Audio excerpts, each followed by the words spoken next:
Hello student, आज हम करने जा रहे हैं 9 क्लास एक्सरसाइज 2.5 के क्वेश्चन नंबर 13, 14 और 15। तो सबसे पहले हम इसका क्वेश्चन 13 कर लेते हैं। हमारे पास दे रखा है if x plus y plus z is equal to 0 show that x cube plus y cube plus z cube is equal to 3x y z। Okay, तो हमने क्या करना है,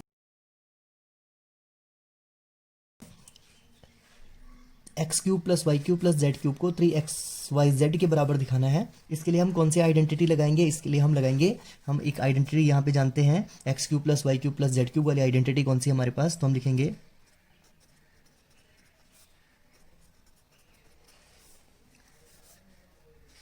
x cube plus y cube plus z cube is equal to, जो हमारे पास identity है x cube plus y cube plus z cube, हम ये क्यों लगा रहे हैं यहाँ पे? क्योंकि यहाँ पे हमारे पास एक्स क्यूब वाई क्यूब और जेड क्यूब आना चाहिए, तो इसलिए हमारे पास एक ही आइडेंटिटी बचती है कि हम यहाँ पे कौन सी आइडेंटिटी लगाएं, x cube plus y cube plus z cube वाली आइडेंटिटी लगाएं। तो ये आइडेंटिटी लगाते हैं, आगे पूरी क्या करेंगे इसको, तो x cube plus y cube plus z cube minus 3x y z is equal to होता है x plus y plus z, फिर ब्रैकेट में होता है, यहाँ पे जगह नहीं, स्पेस यहाँ नीचे लिख लेता हूँ, x square plus Y square plus Z square minus x Y minus Y Z minus Z x. ठीक है, तो ये हम आइडेंटिटी इसलिए लगा रहे हैं क्योंकि हमारे पास हमें ये शो करना है x cube plus y cube plus z cube is equal to 3x y z। तो मस्ट है कि एक्स क्यूब भी आना चाहिए, वाई क्यूब भी आना चाहिए, जेड क्यूब भी आना चाहिए। तो हमारे पास ये वाली आइडेंटिटी हम यहाँ पे लगा सकते हैं इसके। ठीक है, ये आइडेंटिटी, ये जो 3 - 3x y z है, ये इधर भी हो सकती है, इज इक्वल टू, ये इस तरह भी हम लिख सकते हैं, इस तरह भी हम लिख, ये आइडेंटिटी हमने लिखी, और ये इसको भी ऐसा भी लिख सकते हैं हम, x cube plus y cube plus z cube is equal to 3x, ये माइनस ही रहेगा, minus 3x y z। Okay, ऊपर जैसा ही हम कर लेते हैं इसको, ओवरऑल ऊपर जैसा ही लिख लेते हैं पूरा, यही हमारे पास आइडेंटिटी है। ठीक है, ओके, अब हम क्या करते हैं, नॉर्मली हमारे पास ये लेफ्ट हैंड साइड पूरा वैसे रहने देते हैं, x cube plus y cube plus z cube को सेम रहने देते हैं, ये जो लेफ्ट हैंड साइड जो भी है हमारे पास उसको सेम रहने देते हैं। 3x y z is equal to, अब देखो यहाँ पे x y z जो हमारे पास है, x y z को उसने क्वेश्चन में ही बोला था कि if x y z is equal to 0, तो हम क्या करेंगे, x y और z की जगह क्या पुट कर लेंगे, 0 पुट कर लेंगे। ठीक है, और आगे सेम हमारे पास रहेगा, ब्रैकेट के साथ हमारे पास रहेगा X square plus Y square plus Z square और minus x Y minus Y Z minus Z x. ठीक है, अब एक चीज़ देखो, अगर ब्रैकेट के बाहर 0 है और कोई साइन नहीं है बीच में, तो ये 0 पूरे इस ब्रैकेट के साथ मल्टीप्लाई होगा, इसके साथ पूरे के साथ मल्टीप्लाई होगा, तो क्या बनेगी, ये पूरी टर्म 0 बन जाएगी। हमारे पास जब 0 ब्रैकेट के बाहर है, तो ये पूरी टर्म के साथ जब 0 मल्टीप्लाई होगा, तो ये पूरी टर्म क्या हो जाएगी, 0 हो जाएगी, है ना। अब हमारे पास ये राइट हैंड साइड की सारी टर्म्स क्या हो गई हैं, 0। हमारे पास क्या बचा, x cube plus y cube plus z cube minus 3x y z, okay, is equal to 0। यहाँ तो सारी टर्म ही 0 हो गई है। अब हम क्या करेंगे, ये जो हमारे पास माइनस 3xy है, इसको उधर लेके जाएंगे, इसका साइन चेंज हो जाएगा, x cube plus y cube plus z cube is equal to, जो 3 है इक्वल के उस ओर जाएगा, तो ये क्या हो जाएगा, प्लस का 3xy z हो जाएगा। तो हमने जो प्रूफ करने के लिए बोला था, ये क्या हो गया, प्रूफ हो गया। ठीक है, ऊपर हमारे पास दे रखा था x cube plus y cube plus z is equal to 3xy, तो यहाँ पे भी हमारे पास प्रूफ हो गया, x cube plus y cube plus z is equal to 3xy z। ठीक है, तो इस तरह से हम ये क्या करेंगे, इस हम सॉल्व करेंगे। अब चलते हैं इसके क्वेश्चन नंबर 14 की ओर। ओके स्टूडेंट, इसका 14 क्वेश्चन है, 14th, without actually calculating the cubes find the value of each of the following. और हमारे पास इसके हैं 2 पार्ट। पहला पार्ट है -12 cube plus 7 cube plus 5 cube. हमने क्या करना है, विदाउट एक्चुअली कैलकुलेटिंग, यानी कि इनका क्यूब्स नहीं निकालना है, और हमने उनका क्या करना है, वैल्यू फाइंड करनी है। तो सबसे पहले देखना पड़ेगा हमें कि ये किस फॉर्म में है। तो ये हमारे पास क्या है, x cube plus y cube plus z cube. तो इससे पहले वाले जो 13 क्वेश्चन था, उसमें हमने क्या प्रूफ किया था कि x cube plus y cube plus z cube is equal to होता है 3xy z के। लेकिन कब होता है, 3xyz के इक्वल कब होता है? जब x plus y plus z zero हो, जब x plus y plus z zero हो। यानी कि ये कंडीशन तभी लगा सकते हैं जब x plus y plus z क्या होना चाहिए? ज़ीरो होना चाहिए। अब यहाँ पे देखो हमारे पास x क्या है? x हमारे पास है -12, y क्या है हमारे पास? y हमारे पास है 7, और z हमारे पास क्या है? z हमारे पास है 5। तो हमें पहले ये देखना पड़ेगा कि x plus y plus z zero है, तभी हम ये कंडीशन अप्लाई करेंगे, ये आइडेंटिटी अप्लाई करेंगे। इसके लिए मस्ट है ना कि x plus y plus z क्या होना चाहिए? ज़ीरो होना चाहिए। तो इसको देख लेते हैं एक बार। x की वैल्यू है -12, y की वैल्यू है 7 और z की वैल्यू है 5। ये मस्ट होना चाहिए ज़ीरो के इक्वल। तो करके देखते हैं, -12 और ये दोनों प्लस कर लेते हैं, तो ये हो जाएगा तुम्हारे पास प्लस का 12 इज इक्वल टू 0। 12 एक प्लस का एक माइनस का है, तो यानी कि ये 0 हो जाएगा। तो ये x plus y plus z 0 आ रहा है, तो हम क्या करेंगे? इसको इस कंडीशन में लिख सकते हैं, यानी कि ये आइडेंटिटी इस पर लगा सकते हैं। तो लगा लेते हैं। x कितना है? -12 का क्यूब, y कितना है? 7 का क्यूब, प्लस z कितना है? 5 का cube is equal to 3xyz। अब इस फॉर्म में तो ये है ही, हमें इसको इस फॉर्म में लेके जाना है। तो 3 का 3, x की वैल्यू पुट करेंगे, x की वैल्यू है -12, y की वैल्यू है, x y z के बीच में कोई साइन नहीं तो मल्टीप्लाई साइन होगा, और y की वैल्यू हमारे पास 7 है और z की वैल्यू हमारे पास कितनी है? 5। तो हम इसको डायरेक्टली क्या कर सकते हैं? मल्टीप्लाई कर सकते हैं। तो कैसे मल्टीप्लाई करेंगे? नॉर्मली जैसे हम करते हैं, इसको इससे मल्टीप्लाई कर लेते हैं। तो कितना हो जाएगा? 36 माइनस का मल्टीप्लाई 7 मल्टीप्लाई 5, -36 मल्टीप्लाई, इसको कर लेते एक साथ 35। अब 35 और 36 को मल्टीप्लाई कर लेते हैं। 35 माइनस का ही आएगा, क्योंकि एक तो माइनस का है, दूसरा प्लस का है। दोनों माइनस के होते तो फिर प्लस का आ जाता, लेकिन एक माइनस का है तो इसको आंसर इसका माइनस में आएगा। तो 35 मल्टीप्लाई 36, 6 5 जा 30, 6 3 जा 18 और 3 कितना हो जाएगा? 21, 3 5 जा 15, 1 कैरी, और 3 3 जा 9 और 1 10, 0 6 2 1, यानी कि माइनस का 1260 इसका क्या आ रहा है? आंसर आ रहा है। ठीक है, इसी तरह से हमने क्या करना है? इसका सेकंड पार्ट भी कर लेना है। तो सेकंड पार्ट भी हम कर लेते हैं। सेकंड पार्ट शुरू करते हैं यहीं से। तो सेकंड पार्ट में हमें सबसे पहले क्या देखना पड़ेगा कि x plus y plus z must होना चाहिए 0 के। तो यहाँ पे देखो 28 है x तो, और y है हमारे पास -15 और z है हमारे पास 13। तो क्या होगा ये? पहले हम इसको देखते हैं कि ये मस्ट है कि 0 के इक्वल आना चाहिए। तो 0 के इक्वल आ रहा है, 28 प्लस का है और यहाँ से -15 -13 प्लस हो जाएंगे, तो ये हमारे पास बन जाएगा माइनस का 28। एक प्लस का 28 आ जाएगा, एक माइनस का 28 आ जाएगा, है ना। और फिर उसमें हम क्या करेंगे? मस्ट इक्वल 0 आ रहा है, तो ये आइडेंटिटी हम इसमें लगा सकते हैं, यानी कि 3 multiply x multiply y multiply z करेंगे, तो वो हमारा क्या आ जाएगा? आंसर आ जाएगा। तो इस तरह से आपने इसका क्या कर लेना है? सेकंड पार्ट भी कर लेना है। अब चलते हैं इसके 15 क्वेश्चन की ओर। ओके स्टूडेंट, अब हम इसका कर रहे हैं क्वेश्चन नंबर 15। क्वेश्चन नंबर 15 है, give possible expressions for the length and breadth of each of the following rectangles in which their areas are given. यहाँ पे हमारे पास एरियाज गिवन है और हमने क्या करना है? उनका लेंथ और ब्रेथ फाइंड करनी है। ठीक है, तो हम सबसे पहले क्या करेंगे? हमें बोल रखा है कि हमने क्या करना है? Given possible expressions for length and breadth of each of the following rectangles in which their areas हमें गिवन है। हमने क्या करना है? पॉसिबल एक्सप्रेशंस ढूंढने हैं लेंथ और ब्रेथ, यानी कि एक्जैक्ट लेंथ और ब्रेथ नहीं फाइंड करनी है, बस उसके एक्सप्रेशंस ढूंढने हैं कि पॉसिबल उसके आंसर्स क्या होंगे। तो जैसे कि हमने इससे पहले हमने क्वाड्रेटिक जो हमारे पास पॉलिनोमियल थे वो हमने सॉल्व किए हैं एक्सरसाइज 2.4 में। 2.4 में किसी पॉइंट कोई क्वेश्चन में ऐसा कुछ हुआ था, ऐसा क्वेश्चन हमारे पास आया था, वैसे हमने इसको सॉल्व करना है उसी तरह से जैसे वो किया था। तो हमारे पास सबसे पहले एरियाज है, क्या है? पहले का एरिया दे रखा है 25 ए का स्क्वायर -35 ए प्लस 12। ठीक है, तो हम सबसे पहले हमारे पास यहाँ पे क्या है? ए हमारे पास क्या है?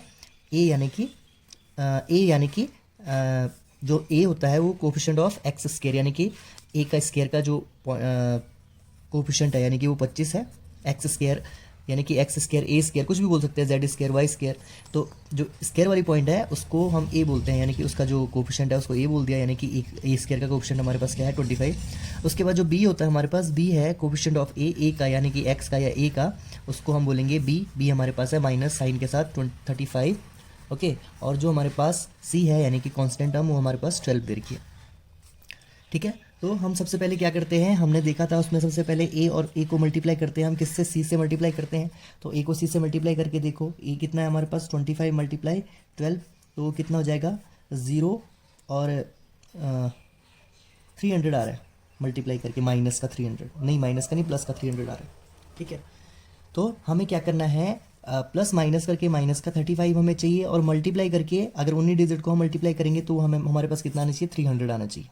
ठीक है, तो इसके हमारे पास आंसर्स आ जाएंगे। तो 300 का हम क्या कर लेते हैं, सबसे पहले एलसीएम ले लेते हैं फाइंड करने के लिए कि कौन से ऐसे डिजिट हैं जो कि प्लस माइनस करके 35 होगा, और मल्टीप्लाई उन्हीं डिजिट को मल्टीप्लाई करेंगे तो वो हमारे पास कितना आना चाहिए, 300 आना चाहिए।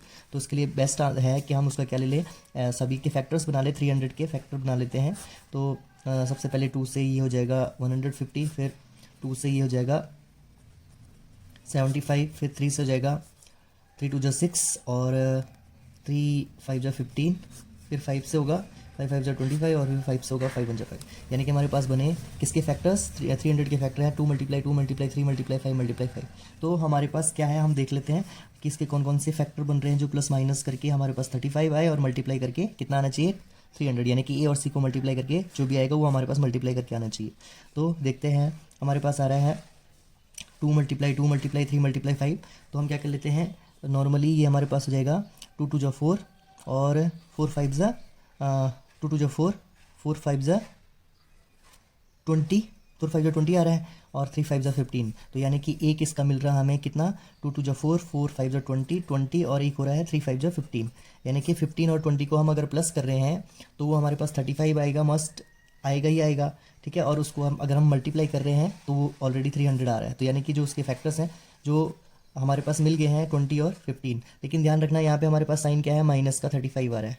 ठीक है, तो हमें क्या करना पड़ेगा, माइनस का 20 भी लेना पड़ेगा और माइनस का 15 भी लेना पड़ेगा। क्यों माइनस का लेना पड़ेगा, माइनस का 20 भी लेना पड़ेगा और माइनस का 15 भी लेना पड़ेगा। ऐसा क्यों ले रहे हैं हम, क्योंकि माइनस माइनस जब मल्टीप्लाई करेंगे तभी तो प्लस का 300 आएगा। ठीक है, और यहाँ पे देखो माइनस माइनस का प्लस सिंबल बड़ी संख्या, यानी कि ये तुम्हारे पास माइनस का 35 भी आ जाएगा। तो हम यहाँ पे क्या करेंगे, नॉर्मली इसको लिख सकते हैं 25 ए का स्क्वायर माइनस कौन कौन से हैं इसके, एक तो है माइनस का 20 ए हो जाएगा, और एक हो जाएगा माइनस का 15 ए हो जाएगा। ठीक है, प्लस का, अब इसको 300 नहीं लिखेंगे, इसको 12 भी लिखेंगे। ओके, अब हम क्या करेंगे, यहाँ पे हमारे पास इन दोनों में से क्या चीज़ कॉमन आ रही है, इन दोनों में से हमारे पास आ रहा है क्या क्या कॉमन आ रहा है, यहाँ पे देखो यहाँ भी 5 है, यहाँ भी 5 है, यहाँ भी ए है और यहाँ भी ए है। तो हमारे पास यहाँ से क्या कॉमन आ जाएगा, 5 ए कॉमन आ जाएगा। तो जब यहाँ से 5 ए कॉमन आया तो यहाँ पे क्या बचा हमारे पास यहाँ पे बचा कितना, 5 ए बचा 5 ए, और यहाँ पे हमारे पास क्या बचा, माइनस का 4। ठीक है, और यहाँ पे देखो, यहाँ पे हमारे पास क्या कॉमन आ रहा है, हमारे पास यहाँ पे कॉमन आ रहा है 3 इसमें भी आ रहा है और 3 इसमें भी आ रहा है ना 3। देखो 15 किससे बना हुआ है, 15 बना हुआ है 15 किससे बना हुआ है, 15 इज इक्वल टू, हम ये भी लिख सकते हैं 5 मल्टीप्लाई 3, और 12 को क्या लिख सकते हैं, 12 को लिख सकते हैं 4 मल्टीप्लाई 3।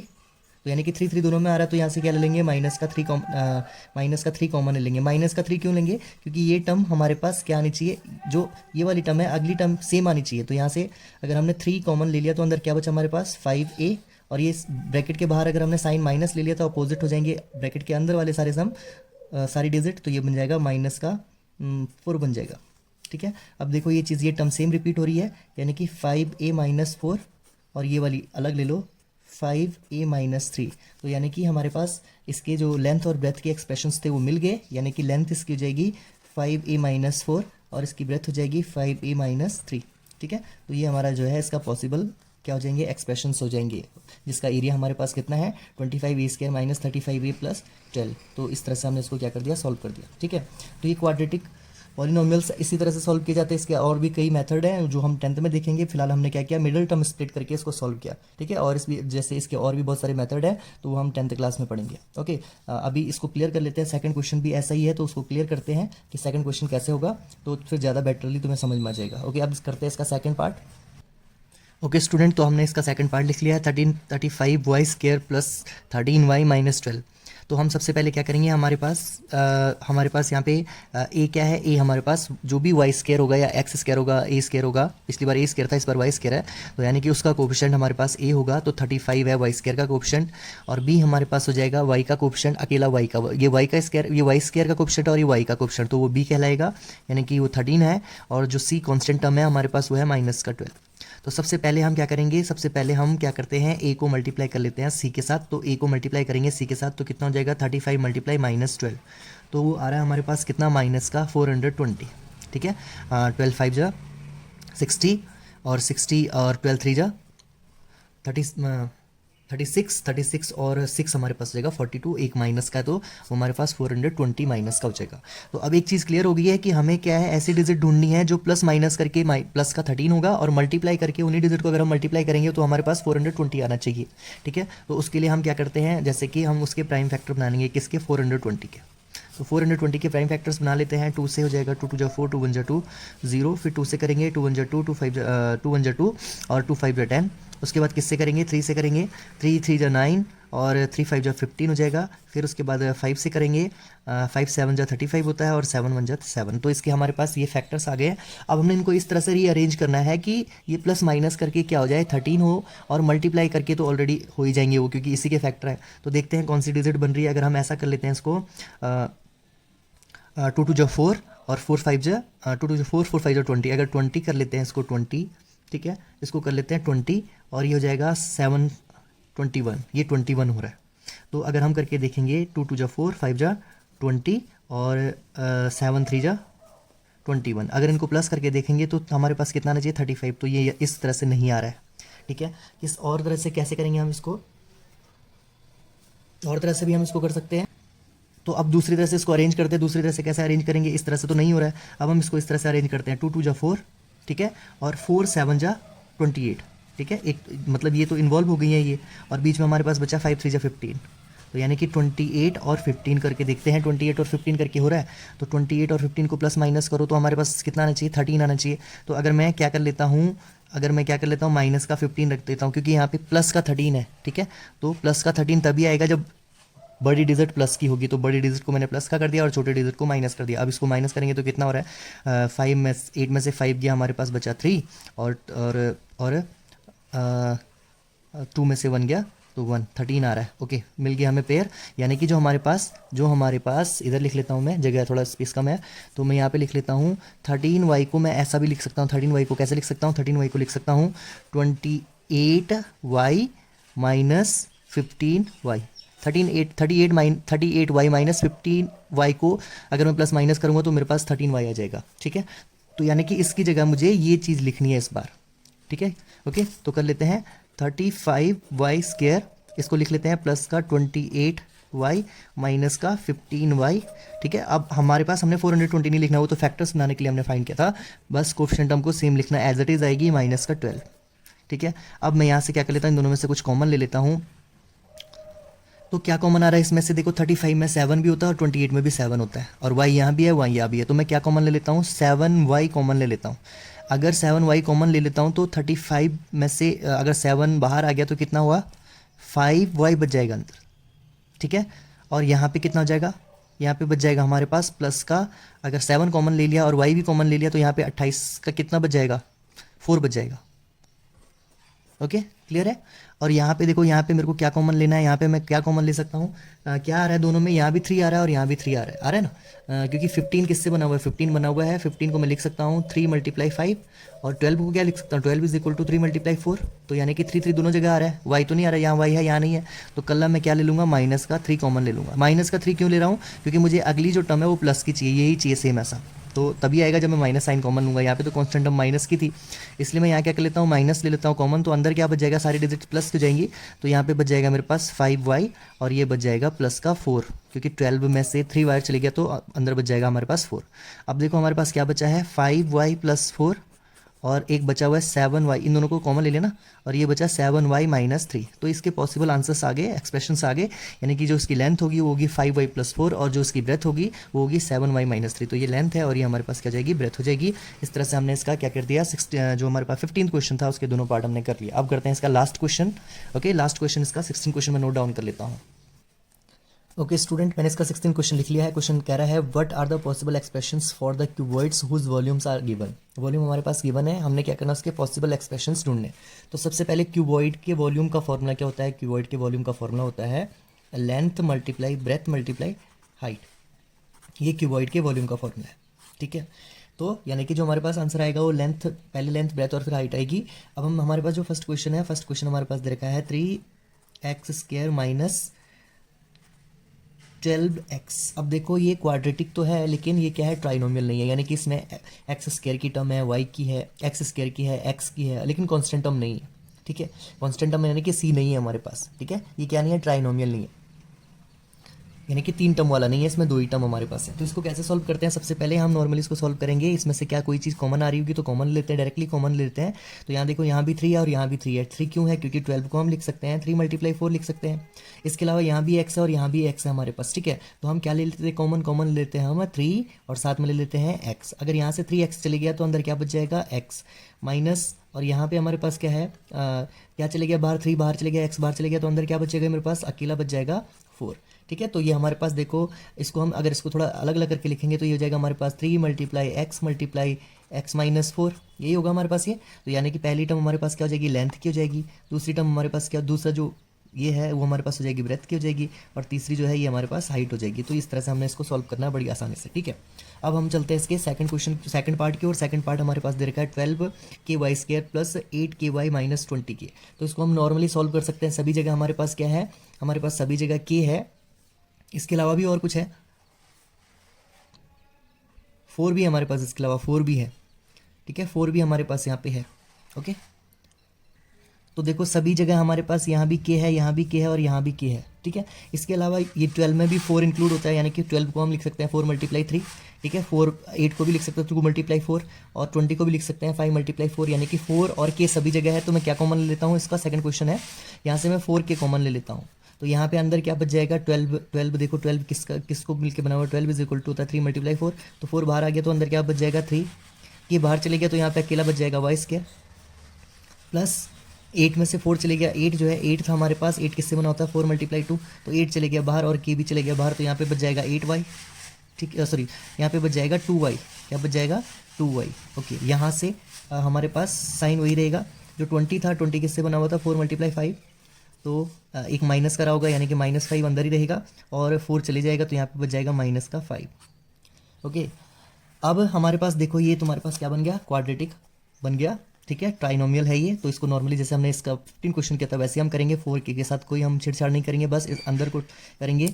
ए, इसके लिए देखो हमारे पास a क्या है, a हमारे पास है 3, b हमारे पास है 2 और c हमारे पास कितना -5।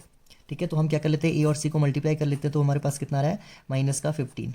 ठीक है, तो अब सम क्लियर हो गया कि हमें प्लस माइनस करके प्लस का 2 चाहिए और मल्टीप्लाई करेंगे उन्हीं डिजिट को, तो कितना आना चाहिए, -15 आना चाहिए। ठीक है, तो कैसे करेंगे, पहले 15 के मैं फैक्टर बना लेता हूँ, तो 3 5 जो 15 और 5 1 जो 5, तो देखो एक बन गया 3 और एक हो गया 5, और 5 में से 3 माइनस करूँगा तो मेरे पास 2 आ जाएगा, तो प्लस का 2 है तो बड़ी डिजिट मेरे को प्लस की लेनी पड़ेगी, तो यानी कि एक ले लेता हूँ, 5 प्लस कर लेता हूँ, और जो 3 है वो माइनस का 3 ले लेता हूँ, क्योंकि 5 में से 3 माइनस करूँगा तभी तो प्लस का 2 आएगा, और इन दोनों को मल्टीप्लाई करूँगा तो 5 मेरे पास कितना जाएगा 15। तो यानी कि मैं किसको 2y की जगह ये लिखूँगा यहाँ पे।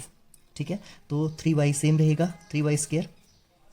ओके, और 2y की जगह मैं क्या रखूँगा, 2y की जगह रखूँगा प्लस का 5y और माइनस का 3y, और जो कांस्टेंट टर्म है वो एज इट इज़ रहेगी 5।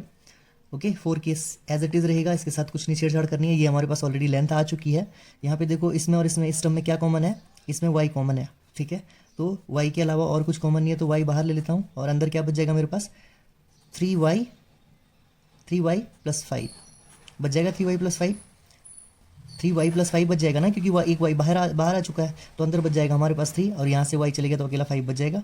यहाँ पे क्या कॉमन आ रहा है, यहाँ पे कुछ भी नहीं कॉमन आ रहा है, कुछ भी नहीं कॉमन आ रहा है, इसलिए क्या कर लूँगा, -1 कॉमन ले लूँगा। -1 क्यों लूँगा, क्योंकि मुझे अगली टर्म प्लस का 3 चाहिए था और प्लस का 5 चाहिए था, यही सेम डिजिट रिपीट होनी चाहिए ना, तो मैंने -1 कॉमन ले लिया, तो अंदर बच जाएगा सेम चीज़, लेकिन साइन चेंज देंगे, 3y पहले माइनस का था, अब प्लस का 3y हो जाएगा, और ये प्लस माइनस का 5 था, ये प्लस का 5 हो जाएगा। ठीक है, अब देखो ये टर्म सेम चीज़ है, इसको कॉमन ले लेता हूँ, 4k सेम रहने दूंगा बाहर, अंदर मेरे पास क्या क्या आया, एक आया 3y + 5, ठीक है, और एक बच गया मेरे पास y - 1। ठीक है, अब जो वॉल्यूम था वो किस फॉर्म में था, length multiply breath multiply height, तो लेंथ मेरे पास आ गई है कितनी 4k। ठीक है, ब्रेथ आ गई इसकी 3y + 5।